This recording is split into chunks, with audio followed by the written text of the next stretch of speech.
الو سلام داداش خوبی؟ نسبتتون چیه؟ عمو آره دخترتو با یه پسر غریبه الان دیدم خفتش کردم. بابا این خودش اومد به جون مادرم. جان؟ به جون مادرم خودش الان اومد. خودش اومد؟ آره. عمو بیا آره بیا دیدمت بیا آره آره من صدا کردم.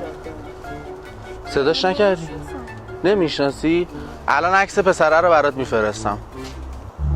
جون مادر من چیکار نکردم به خدا. جون مادرم چی؟ جون مادرم من صداش نکرد خودش اومد. وایسا یه عکس ازت بگیرم. بیا اینجا. جون مادر ها؟ نکن به خدا من چیزی نکردم بهش. هیچ کاری نه نکردی؟ به خدا خودش اومد. بیا اینجا. بیا یه دقیقه نکن. بیا